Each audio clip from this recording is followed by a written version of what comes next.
Welcome to the Spark It podcast with Patrick CJ and Kimaru Baby. Today we're going to be diving into a topic that is very interesting and that we might all have encountered in one point or the other. The one decision that changes everything.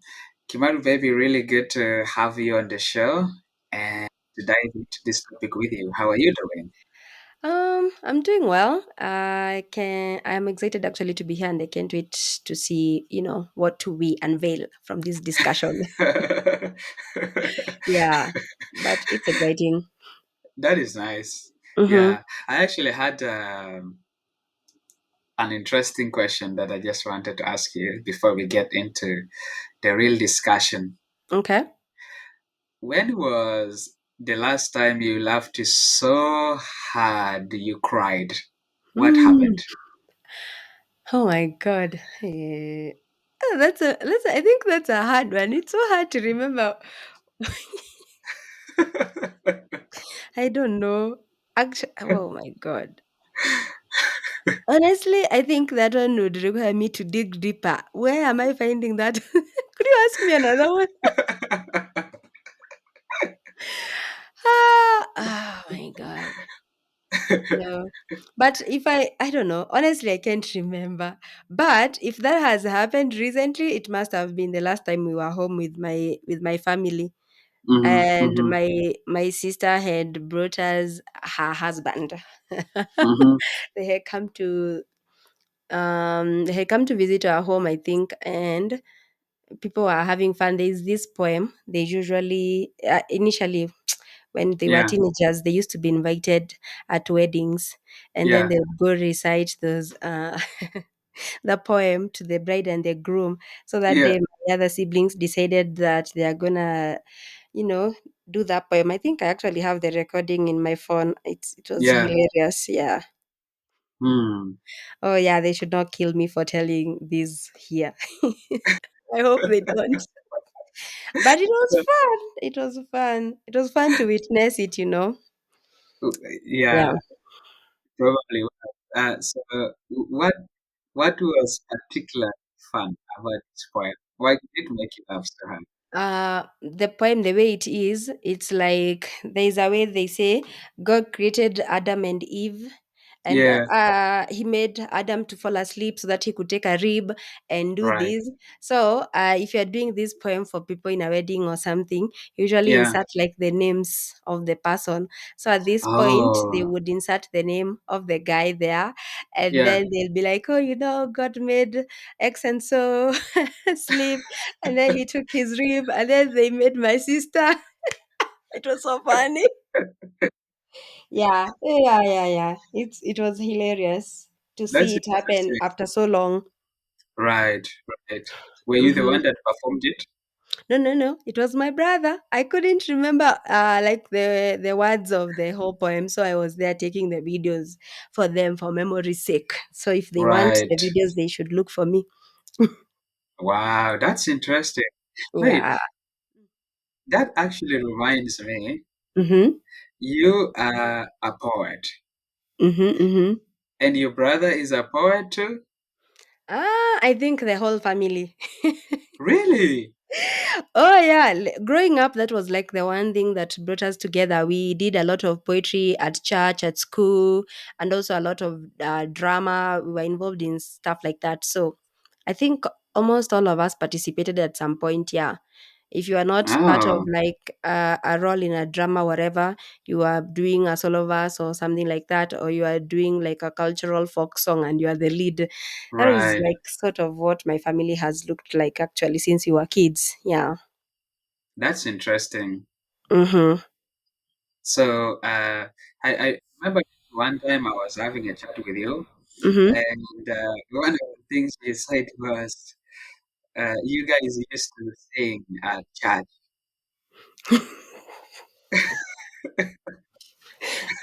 You you used to compose some songs and then you guys sing at I church. know, yeah. We were like very active actually. Yeah, we were the kids at church. If you missed church, the Sunday school teacher will be like, "All right, where are these children?"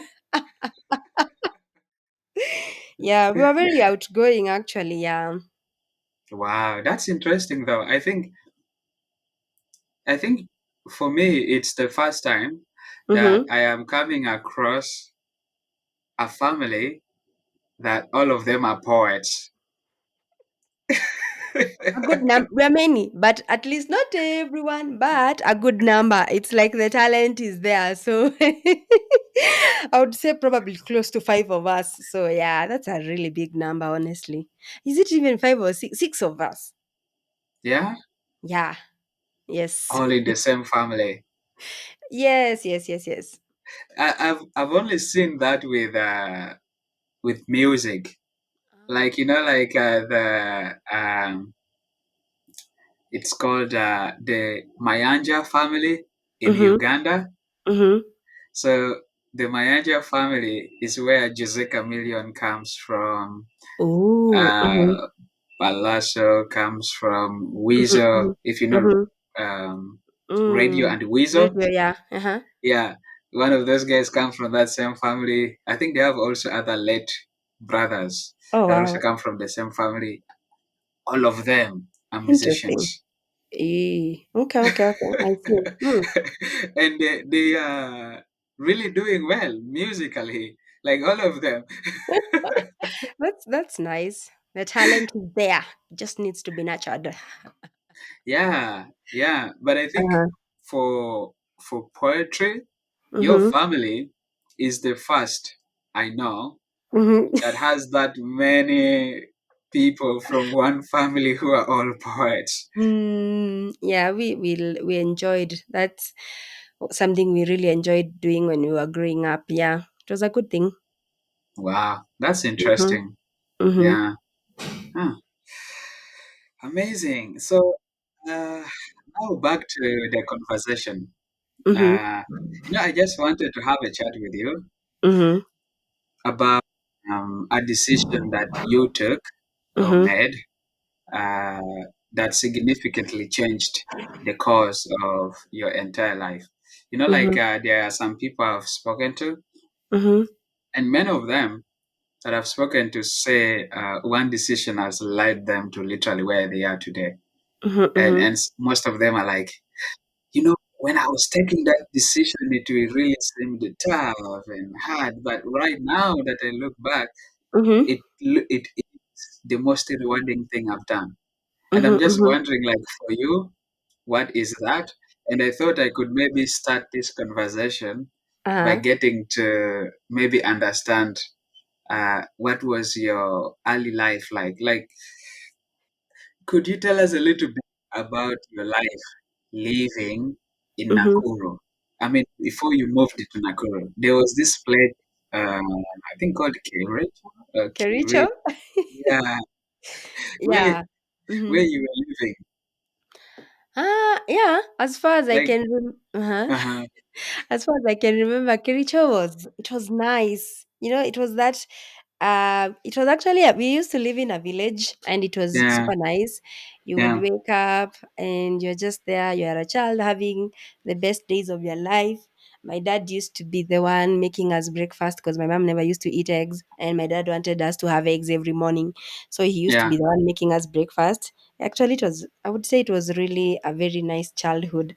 And then I remember he used to go to the farm, he would yeah, come home where he used to wear like this very long coat that had like very deep pockets and he used to enjoy picking fruits for us, so he would yeah. come home and me and my sister Kimzi would be digging deep into his pockets. We are like, yeah, we want the passion fruits and stuff like and stuff like that. So as far as I remember it, it was a nice childhood, like a really normal childhood where you are just living the best of your life, going to school in a quite a far off distance.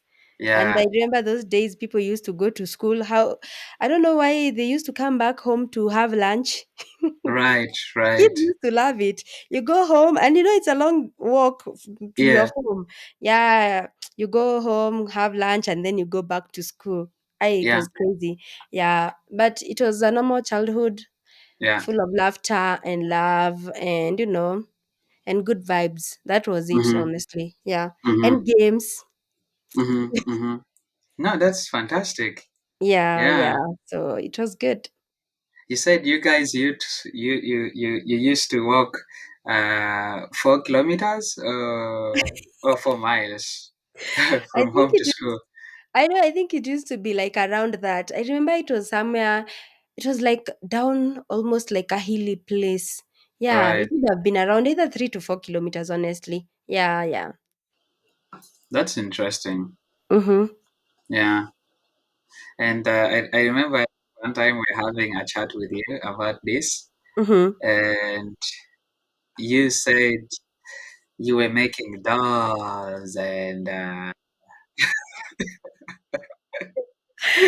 Uh-huh.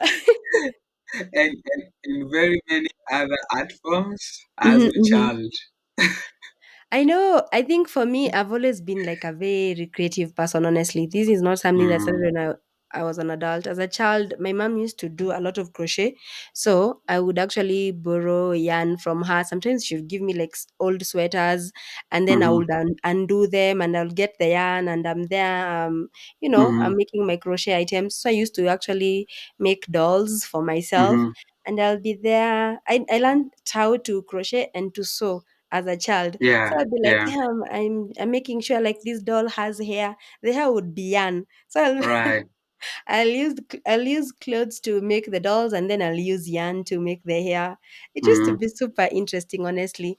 And then there is also this other thing we used to do. We would pick either sometimes we would use things like beans or maize, or we would pick yeah, some seeds from some tree, and then you'll yeah. make bean bags. I don't know whether you know that there was something you would sew like a small thing, and then you'll put the seeds in there. Oh, okay. Yeah, And I then think I it do. becomes like something you play with. Yeah, it was Yeah, nice. Yeah, it was really nice. that's interesting. I mean, I also know that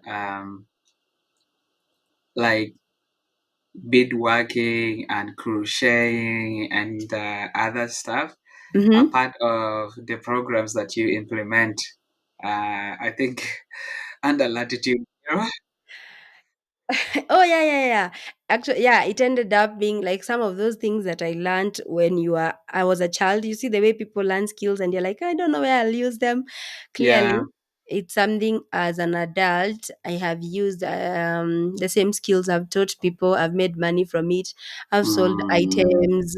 I've mentored people. So it's been fun. It's been a good ride. Nothing has gone to waste. wow, that's really nice. How Yeah. many people have you mentored and supported so far?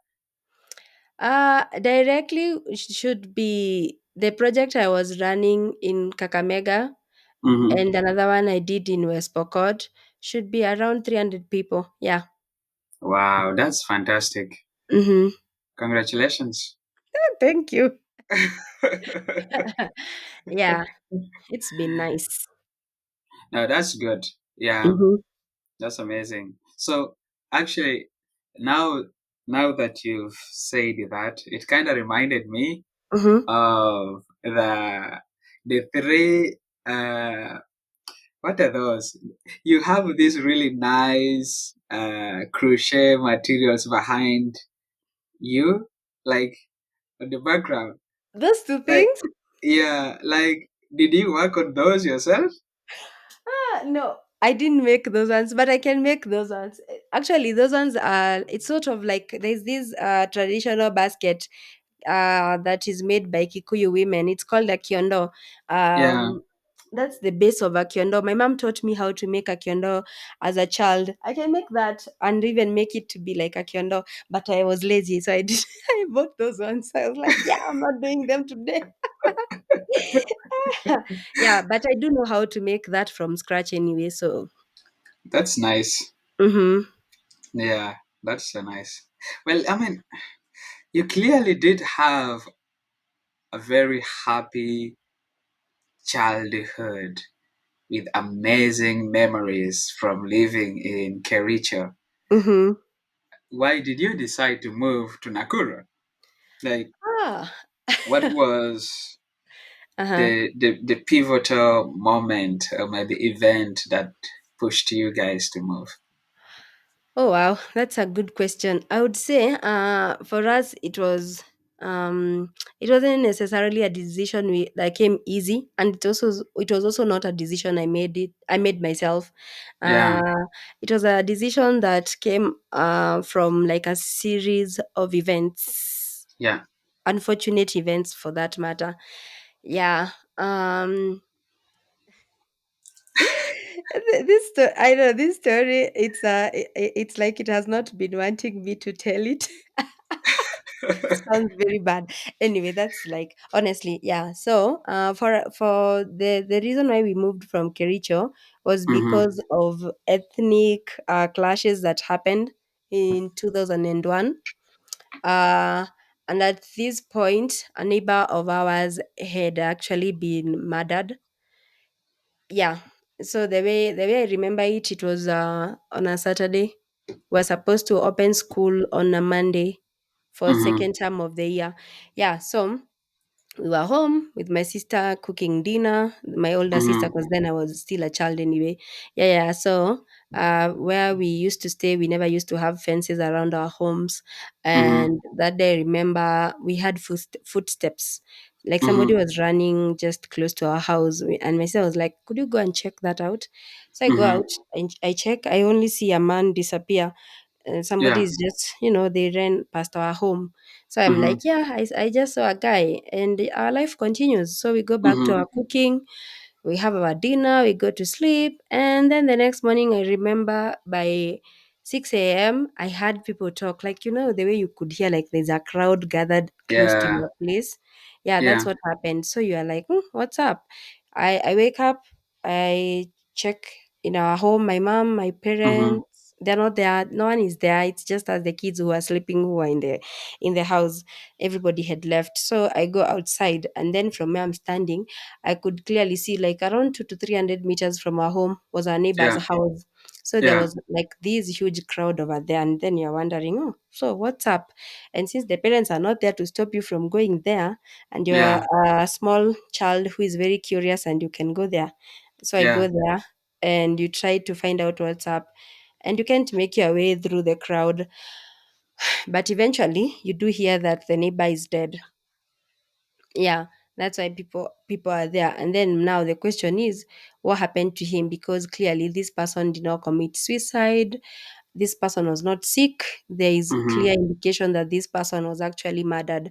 Yeah. So, and that's from there, that's where like the everything changes. Yeah, because the rest of the day is now the chief comes, Mm-hmm. there's meetings. The question is, oh, who killed our neighbor, what happened to him? And clearly no one has the answers. Mm-hmm. Yeah.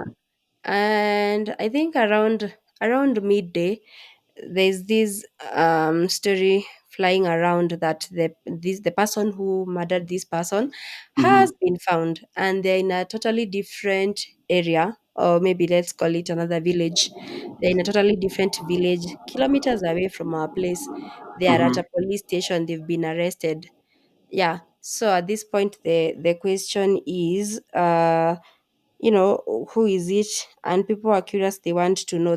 We just at this point we just know there's a man who is at the Yeah. police station, and he's a suspect. So, Mm-hmm.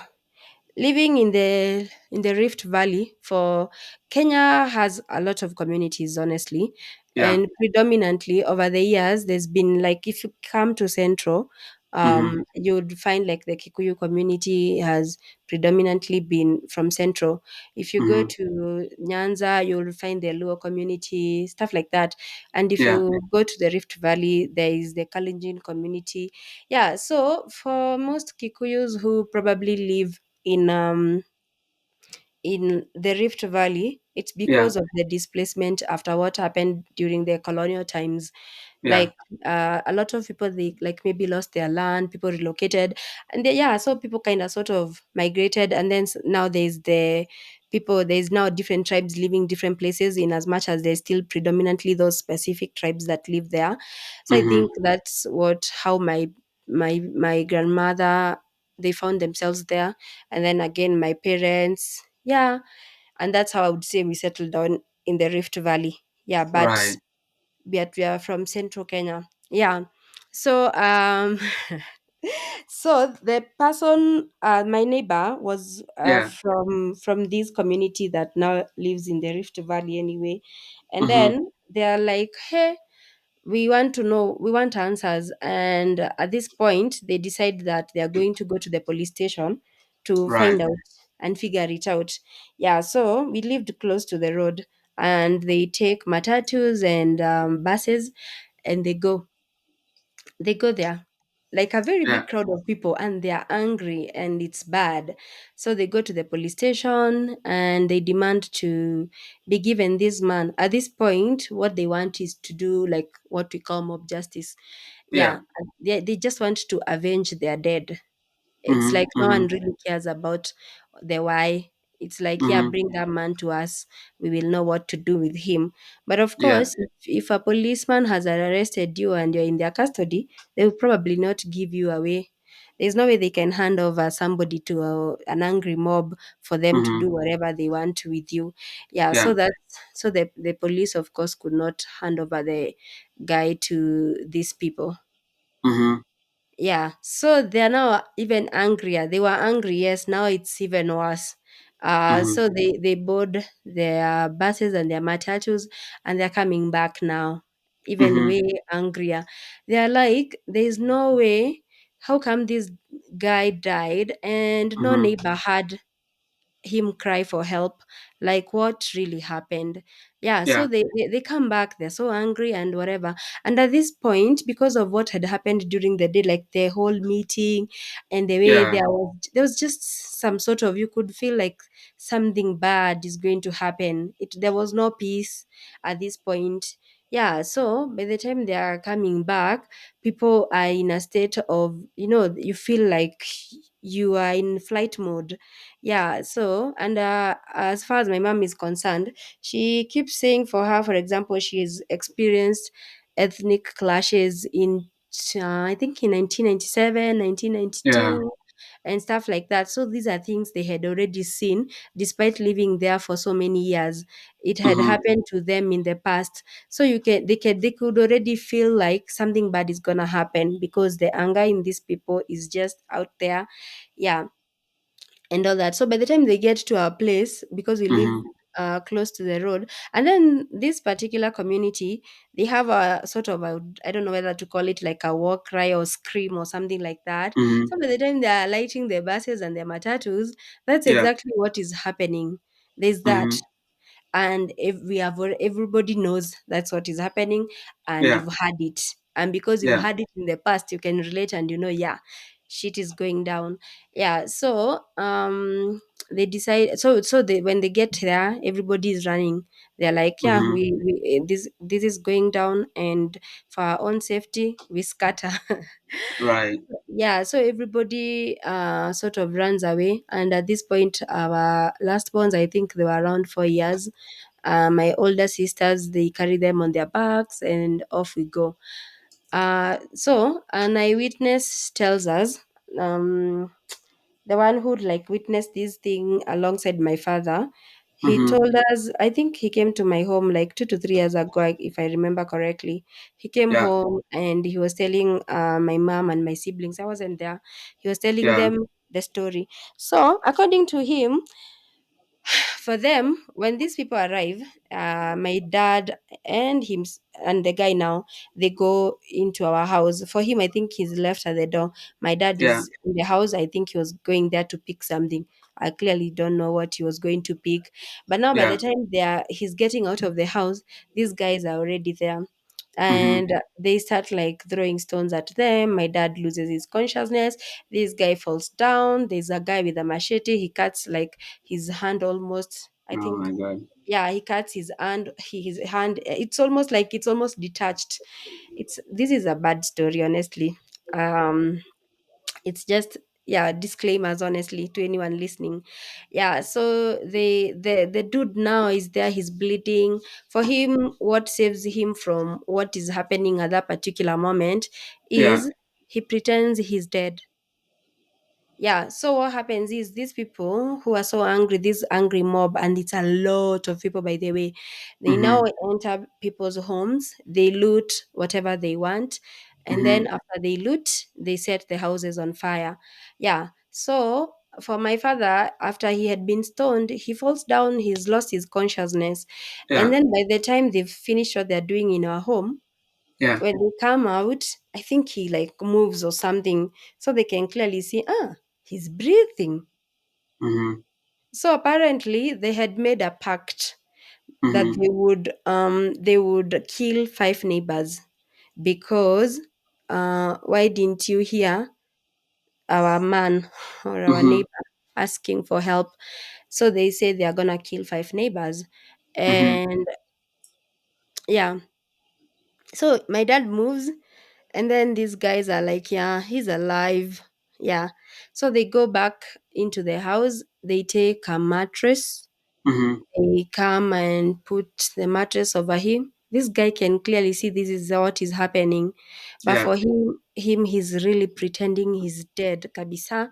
Yeah. So they put the mattress over him, and then they get they I think they had petrol or something. They pour it on him and they light him on fire. Oh my God. Yeah. And that's the end of him. That's how he dies.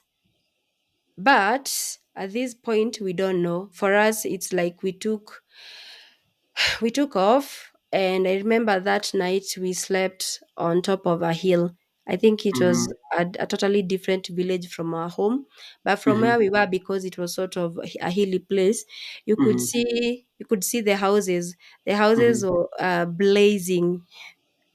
There's this poem I did when I was, I don't know, I think when I was 11 years old. Yeah. Somebody wrote this poem that sort of almost looked like the ordeal we had gone through. It Yeah. used to go like, fire, fire, houses are on fire. What caused it? We wonder. They came at night. We were too weak to wake up. They stole our belongings. Something like that. It's a really very, yeah, it's a very emotional poem. And for me, I remember when this person wrote for me this poem, I recited it at church. Yeah, it Mhm. was at church. And I remember when I was practicing it, one of the teachers telling me, hey, you I think they already knew like the tragedy we had gone through. And they were Yeah. like, you should just use your personal experience to channel the emotion. And as a child, Mhm. as a child, I actually did that, but now looking back, maybe that was not the best approach. But anyway, yeah. Mhm. Anyway, so at this point, we are on a hill. We could see the houses are on fire. At that point, you can clearly see, yeah, it's gone. Mhm. Everything you owned, it's gone. It's totally Right. gone. Yeah, so they torch the whole village. And I remember that night on top of this hill, because we were in groups of people. You're just there, you're seated somewhere, you could see and experience everything that is happening. And then if Mhm. you had like movement somewhere, because I mean at this time point you're still, if you hear like movements somewhere, Mhm. Mhm. you would probably be like, maybe they have come for us. So you know, because we are at the top of the hill, you start descending. And Right. I remember the next morning when dawn broke, Mhm. as we are getting out of this place, my feet hurt a lot. Apparently, I lost my shoes because at this point, you got to a place at some point the shoes were such a bother. So you remove shoes, you start descending that whatever thing without shoes. And I Mhm. remember correctly picking like 17 thorns from my feet. Wow. I know the next day it was like that's what you're doing in the morning because you cannot stand the pain. Yeah. And so after we get off this hill now, because at this point maybe probably the police are there, Mhm. we get out of the hill, we go, there's this lady who lived close to that hill, we knew them. Yeah. uh yeah, so we go to them, to their, I think we go to their house as we were passing by. And by then there's this guy who had actually come, and they're like, oh, by the way, I have bad news for you. And they're like, oh, unfortunately, your father is dead. And I remember as a child, I don't think even at this point I was feeling anything. It's like it's like the way you could be watching a movie, and it's like your life is a movie now. You just see it, Mm-hmm. and it's like you're not there. That's Yeah. exactly the feeling at this point. Yeah, so we go now. At this point, we just go home, or what was supposed to be our home. Yeah. And by the time we get there, my dad had not been moved. He had not been taken to the morgue. So somebody had been gracious enough and covered them with a blanket. Mm-hmm. Yeah, so he was just lying there. And then there's this crowd of people, and people are taking turns. They'll be like, they want to see. So they remove the blanket just a little bit to take a peek, and then they will return the blanket. So you're just there Mm-hmm. again. It feels like a movie that is being played as if it's not your reality. So you're just there. You're also looking. Every time he's opened, you see a little bit of him. Every time somebody moves that blanket, you see a bit of him. Yeah, that was it. And at this point now, uh so our relatives, they will Mm-hmm. definitely get the news and they decide to come. Mm-hmm. Funeral arrangements are made, and yeah, we bury my dad. And from there, it wasn't a discussion of you're going to live here or not. Clearly, you Yeah. don't have a home. You've lost your dad. You've lost everything that you had. So it's not a matter of I don't think it was even negotiable. We just, Mm-hmm. our extended family and my mother, they made the decision for us to move to a place that would have been much safer for us. Right. So yeah, we are 9 in our family. So I remember there was a my brother who was actually in Form 4 at the time. He was left Mm-hmm. there to do his exams because he had already registered for his exams from there. So he was left there to live in a totally different village with some other long distance relatives of ours. And Mm-hmm. then my other older siblings, we were just kind of sort of distributed. Oh, you and you, me and my brother went to live with my auntie. My other siblings went to live with my grandmother. It was, Mm-hmm. yeah. So at this point now, it's like there's this thing on TikTok. People, it's called the cut distribution system. I'm trying to make light of this Okay. situation.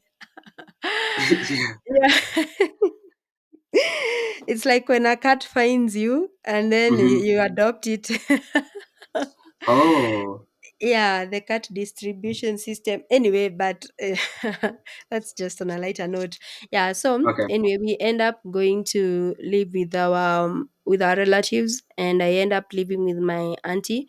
So at this point, we are enrolled into new schools, and at my auntie's, we spend now the second term and the third term. That was 2001. Mm-hmm. And then again, another decision is made. There is a fundraiser, I think, at the end of that year, and they Mm-hmm. buy land for us in Nakuru. Mm-hmm. Um, so we go back to living with my mother now, all of Mm-hmm. us. And again, we have to be enrolled to new schools again, Yeah. start a new life. Yeah, it was sort of, it's just up and down, up and down. Yeah, Hmm. in those 2 years, a lot happened, honestly.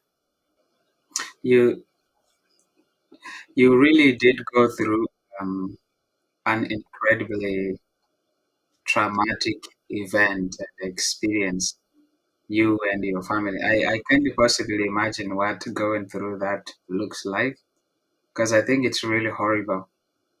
Mm-hmm, Like yeah, it's a traumatic, tragic event that leaves a lasting mark on someone's life. mm-hmm, Yeah, and I just can't imagine like what that was for you and your family. So at this point, mm-hmm, when this tragic incident happens, mm-hmm. you guys move to Nakuru, where they Mhm, got you a new uh, piece of land where you guys were now settled in. mhm. Um, what was the hardest part about starting over? Because you had to rebuild your lives afresh from scratch. Mm. Oh, and I think before I even answer that, I think I've forgotten a very important detail of this story. So, Right.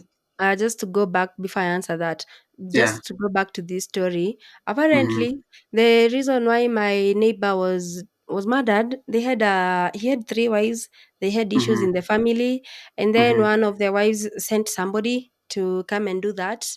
Mm-hmm. Yeah, so that this is stuff they found out later. Mm-hmm. Yeah, and then also like another neighbor of ours also escaped death, you Mm-hmm. know, just like these. Yeah, Mm-hmm. he escaped death because he had been housed at Yeah. one of the friends' home. The friend had told him, "Oh, you can come and stay at my house. Everything will be fine. We've been Right. friends all this time." And he trusted him and went to his home. Yeah. And that night, when everything is happening, the guy tells this man like, "Hey, I need to step out of the house for a few. Mm-hmm. I'm coming back." And when he leaves, the wife tells this guy, "By the way, let me tell you the honest truth. This Mm-hmm. guy has gone to call the mob on you, and you are one of the people who had been marked as Mm-hmm. people among the five." Mm-hmm. Yeah, among the five neighbors who did not come to the rescue of Mm-hmm. of the dead guy. Yeah, so the wife tells him, "You know what? Even just leave through the window." So the guy left through the window, and he couldn't even go so far. By the time he's leaving, he could hear footsteps of people coming, and he decides to just climb a tree Right. that was at the border of their land. So he climbs Mm-hmm. the tree. These guys come and they're like, "Oh, where's this dude?" Wife says, "Oh, he left when you left." And now they start looking for him and they Mm-hmm. cannot find him. But what saved him was he was on top of that of a tree and they didn't bother to check. I guess at this point they didn't think he would have been on top of a tree. So that's how another neighbor escaped death. From a friend. Yes.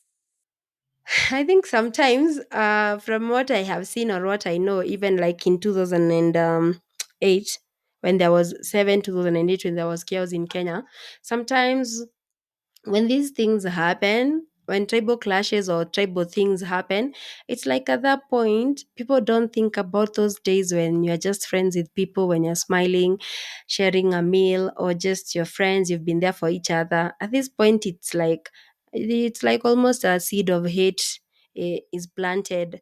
Or maybe that seed of hate has always been there and it just needed something to trigger it. I don't know. But yeah, yeah, so that's exactly what that looks like in those times. It's a very dark incident. Yeah, it is very it's it's actually weird. I think we need to do better. I agree. Mm-hmm. 100%. Yeah, yeah, Mm. yeah. So anyway, going back to you were asking me what like was the hardest thing that happened for us when you're trying to Yeah. resettle and rebuild. Yeah. Yeah. First and foremost, I think at this point now, I think rebuilding for us was really hard Mm-hmm. because, I mean, you are from this space or place where you had everything, and now it's no longer there. It doesn't exist. There's nothing. You can go back. You can't salvage anything. It's like time has wiped off all that. And now you Mm-hmm. have to start from scratch. You have to, and then you don't have much. I remember at this point my mother got sick. She got Yeah. asthmatic, and for like 2 to 3 years she was bedridden. Literally, she couldn't do much. I remember we would go to school and then we would come back and find her. She had done very little in the house, or maybe had not even done anything because she's not okay completely. It was really that bad. Mm-hmm. But for me, the most significant part also was the fact that I quit school. I quit school as a child. I was like, nah, I'm not going to that school. No. Because, okay, so what happened was, as Yeah. you're trying to start from scratch and all that, like I remember now, the other year when my dad passed on, we spent Mm-hmm. now at our relatives' places. Yeah. And then now, So there's that time. Then we moved from there, and now we are living with our mother, so we have to go to new schools.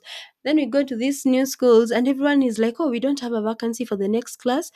If anything, all of you have to repeat the same class you are in the previous year. In my heart, I'm like, me repeat a class? Hey, you're taking me for granted. I was like, no, no, no, no, no. I can't. I can't be in this class. Not again. Yeah. Right. So I refused to go to school. I think around close to 2 to 3 weeks. I was home.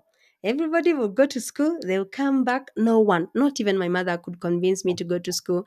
I was there. I was just having fun. I don't even know whether it was fun, but I was just at home helping around. Right.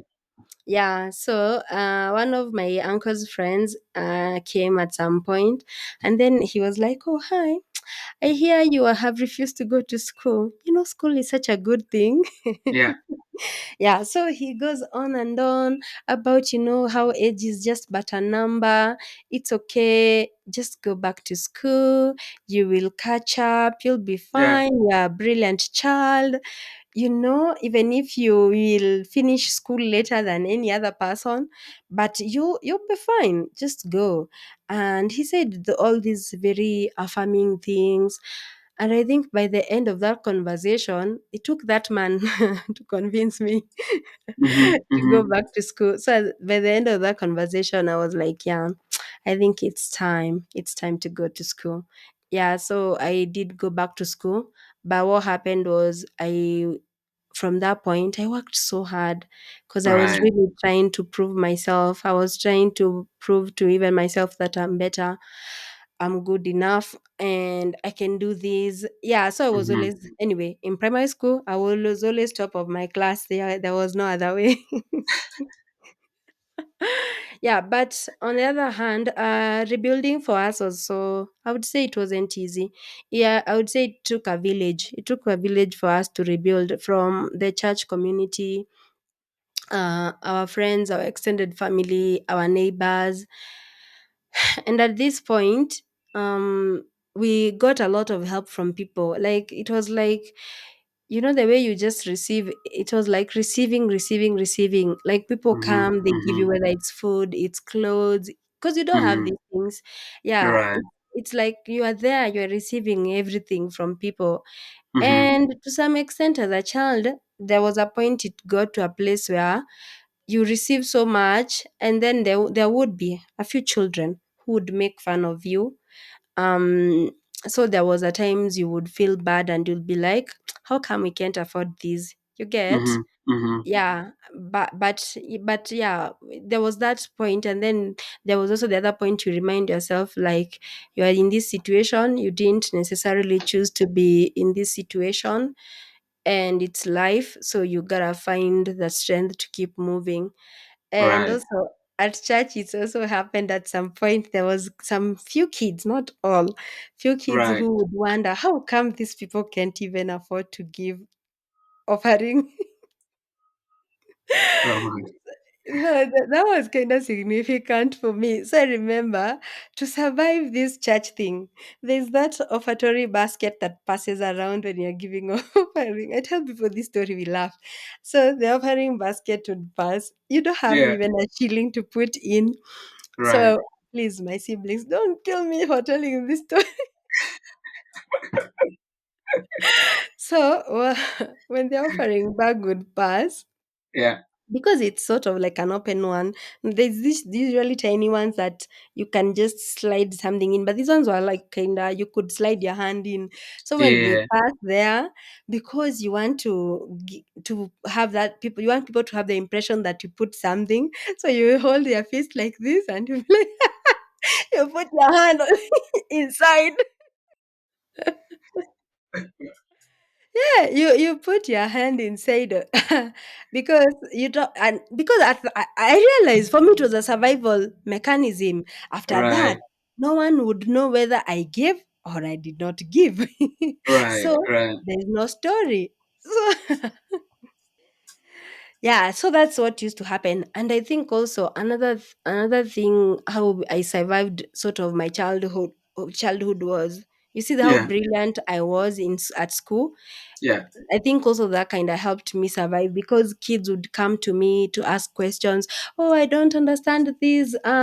Could you teach me this or whatever? Math, could you do this? Tell me why these nouns or pronouns are not working the way they're supposed, that kind of thing. I was like the go-to child. There was this kid, I think in class four, Uh-huh. five there. We used to call him Babu. Babu used to give me his, I don't know this thing whether it was called Bibo or Bimbo. There was just a small Mm-hmm. juice that had come whatever in a small pack. I Yeah. think it used to be 10 shillings, and his parent was he was in the military. So during the lunch hour, because our school was so close to the barracks, I think the Mm-hmm. dad would send somebody to bring him lunch, like hot lunch with Yeah. that juice. Hey, Dudu, give me that juice every day, every day, every day, just because I was teaching him math.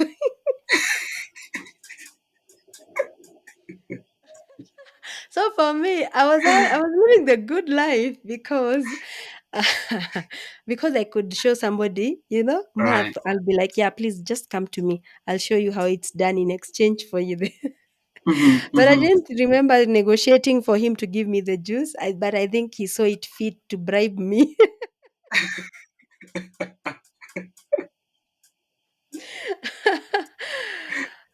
Yeah, but anyway, yeah, rebuilding was both not easy. Right. It had its very downsides, and there was the good times, the bad times. Mm-hmm. Because I also remember at some point, as young as you are, we had to also Mm-hmm. learn to do a lot for ourselves because my mom was not okay. Right. So we learned how to cook early enough. We learned how to do farm work because even at some Mm-hmm. point we used to like do farm work for people so that we could get paid. Yeah. Mm-hmm. So it kind of taught us, the whole experience taught us to a lot of, just be independent. Yeah. Right. So we learned to do a lot of these things early on. When other kids are just there, they're having too much fun, as we were having too much some fun and also trying to balance it with those things that needed to be done at home Right. or somewhere else. Yeah. Hmm. Mm-hmm. Impressive. Yeah. Like you were a child, but you were doing so much. You you were only 11? Oh, how Uh, old were you at that point? I was so old.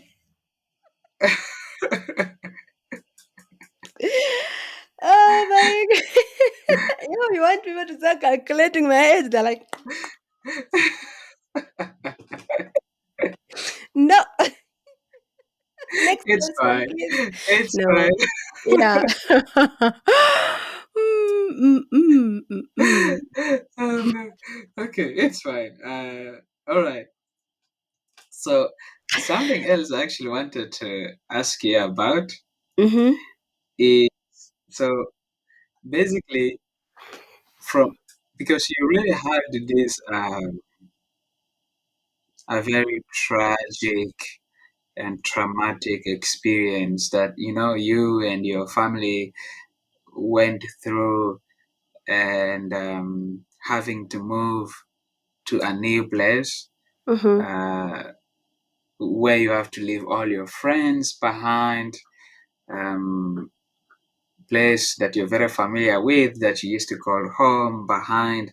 But the most importantly, uh, your dad wasn't moving with you to this new place because of the horrible thing that happened. Um, and in this new place, you were able to make use of the resources and opportunities and communities and networks that were in this new place to basically help you adapt and mhm, adjust to living in Nakuru and something like that. For me, I'm wondering mhm, what is the most important lesson you've learned about yourself from this journey. Having to, like, going through what you went through to coming to Nakuru and making all those changes that you had to make to now who you've become today? Wow, that's an interesting question. I think for me, I would say I have Yeah, learned that I am resilient. Like going through something like that, it's crazy. yeah, It alters the way you think, the way you do things, the way it's like a whole mindset shift. right. Um, it kind of teaches you, like in life, there's gonna be good times, and then there's gonna be hard times, and all these times, most of the times, you don't anticipate for them. Like you can't anticipate for bad times. If we had anticipated, if we had known something like that would have happened, probably would have moved a long time ago. Yeah, you can never anticipate for these times. So it has shown me that even in the face of adversity, I have sort of gotten some strength. You get, like you become resilient, you have that strength to push on. I wouldn't want to definitely go through something like that again. But at this point, it has taught me that, you see, the way sometimes you feel like you've come to the end of the road and you feel Mm-hmm, like I can do this no more. I think at this point in my life, I feel like that was like one very defining moment and one very tough moment that at this point, I don't think anything will ever beat it. So mm-hmm. when sometimes I'm going through a rough patch, I remind myself I've seen worse and I have overcome, and things will be better. And if God was able to take me through or take us through that hard time to where we are right now, then it means at this point, I don't think He would not take me. If I'm going through like a crisis or something like that, I feel like He would still give me that strength to overcome. So that's sort of what like I have learned about myself in this instance. Yeah, I'm like, it's gonna be okay. Yeah. Wow, powerful. That's definitely very powerful. And I think, honestly, I am one of the people that can attest that you are incredibly resilient and tough. Having had the chance to work with you, I, but I tough try. in a Uh-huh. good way. I don't just want to be tough for the sake of being tough, honestly. But yeah, yeah, yeah, I know. I don't know what to say, but Yeah, Mhm. that so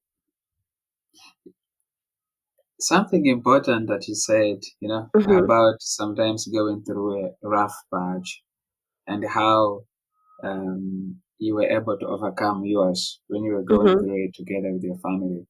I'm Mhm. just wondering, for someone who is right now going through a rough patch in their lives, maybe they're afraid to make a decision or they're unsure about it and things like that. What Mhm. advice can you give to them in terms of uh, utilizing their social support system? Mhm. Things because you were able to utilize your social support system like the church, Mhm. like your Mhm. family, your friends, the community to help you in adapting when Mm. you moved to this new place.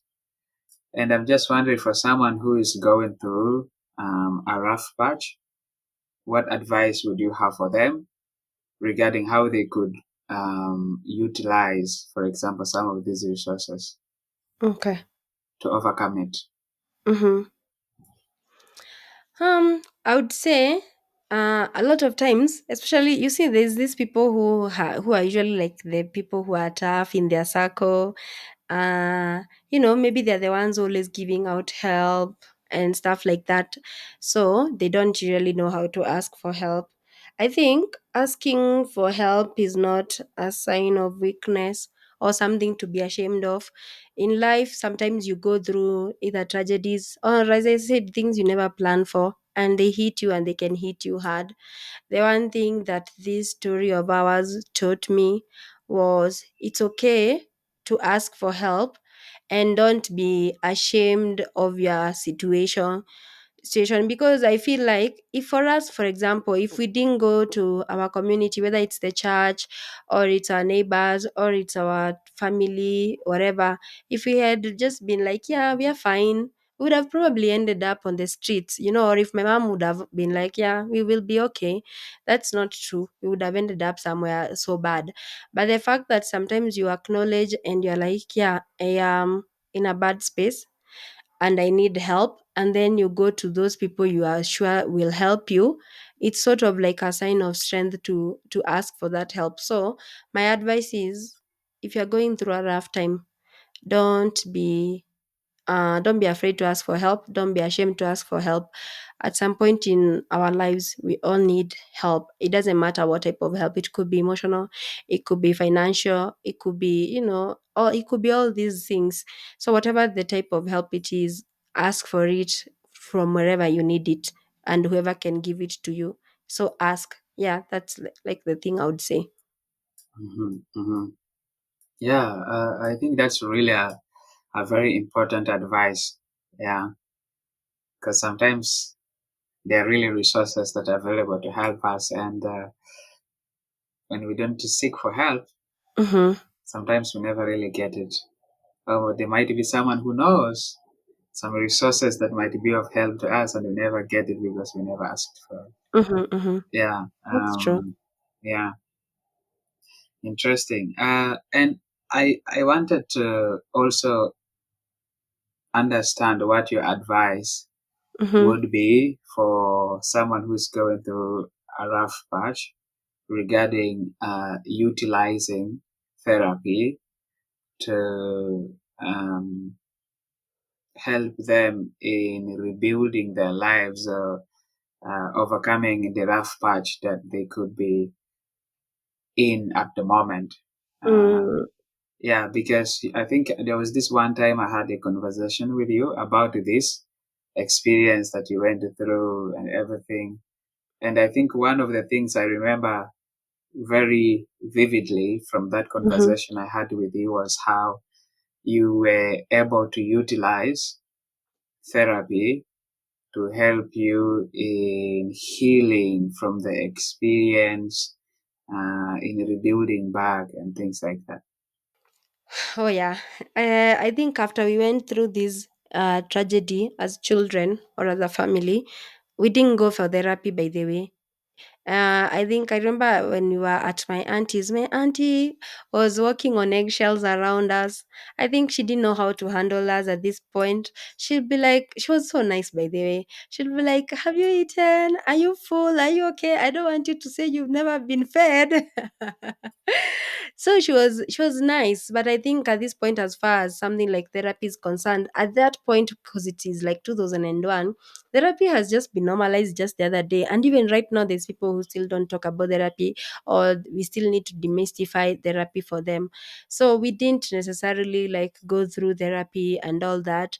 And I think even as a person, some of the things I went through as a child, when I grew a lot older, probably when I was now in high school and in uni, is when you start to realize, but this thing was really bad. It was actually very tragic.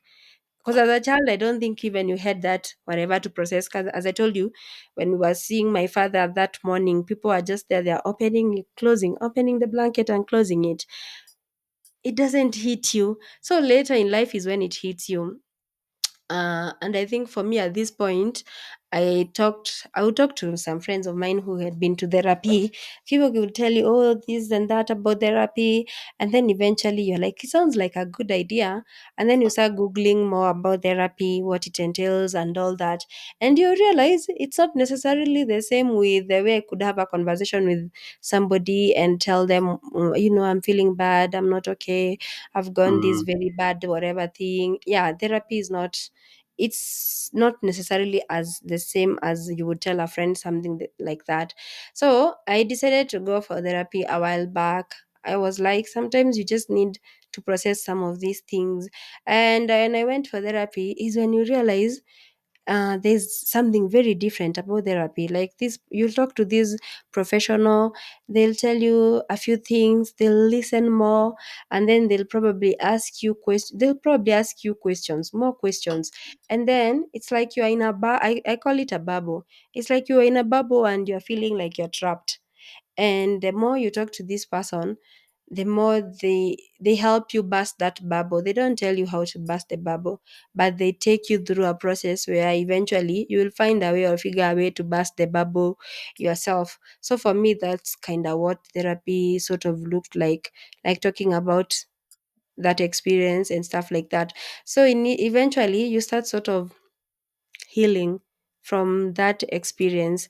So if somebody is thinking about therapy right now, I'll probably encourage them to, sign up even if it's for a session. You don't have to sign up to like 20 sessions or whatever. It could be something experimental that you do. Like you sign up for a session, you go and find out, what it is about, talk to that person. Maybe by the time you are done with that one session, out of your own volition, you'll be feeling like, hey, I need to come for a second time, a third time, a fourth time, or whatever, however long it takes for you to go through that. So, if people are going, I would advise somebody who is going through a rough patch. If you like, first, there's people who don't even know how to talk about stuff like this. So, you can find your friends. If you don't want to go for therapy, start talking to somebody you trust. And eventually, if you get the courage to go for therapy, go even if it's just for that one session. But always find somebody to talk to about some of the things you go through, because you need to burst a bubble that might be holding you back, or might be, traumatizing you, and you could be able to deal with it if you got the right help. Yeah, I think that's really super important, to be honest. Yeah, Mm-hmm, yeah, and I totally agree with you. Apart from just actively seeking out mm-hmm, for therapy when we need it, we definitely need to demystify like mm-hmm, the notions, the negative notions around the therapy. I think we have these negative notions surrounding therapy that, mm-hmm, especially back home, like mm-hmm, that see therapy as like a bad thing. Like, when mm-hmm, you're accessing mental health support, that's like, you're maybe weak or some, mm-hmm. like, there are notions that basically seem to discourage someone from actively utilizing these Yeah. resources. Mm-hmm, mm-hmm. That's true. Yeah, That's true. yeah. So yeah, it's definitely an important advice. So what would you have as a general, like most important advice for just someone who's going through a rough time, you know, as like the Hmm. most if you were to say like what if you are not to implement A and B and C, at Uh-huh. least do this one thing. Uh-huh. I think for me, in my own personal experience, what I have found to be very useful is that tough times don't last forever. Sometimes it's just a phase.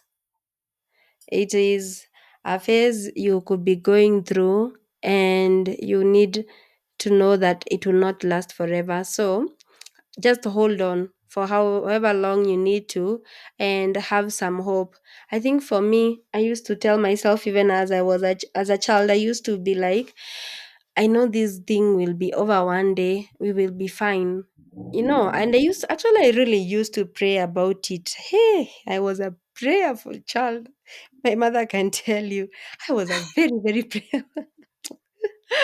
I was a very prayerful child. Yeah, I used to know that. I think for me, what I held on to was the hope that that thing would fizzle out, like that phase. I used to work, even when I'm working hard at school, I'm like, you know what? This is not what my life will look like as an adult.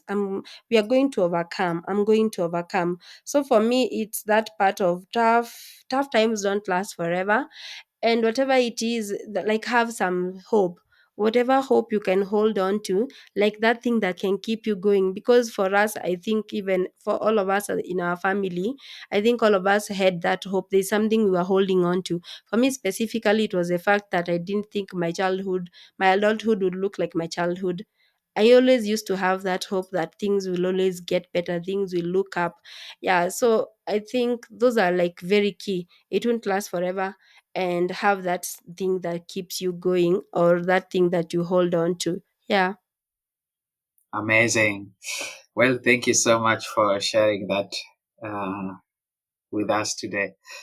Well, so I think you your story is Mm-hmm. very powerful, um, and so are the lessons you've learned from the experience you've gone through. Yeah, Mm-hmm. I think that really what you've gone through to who you've become today really speaks so much about you as a person. But I Uh-huh. think it's an inspiration to us as young people because you you you you didn't let your past define you. Like you didn't let your past define your present, neither did you let it define your future, which it's incredible.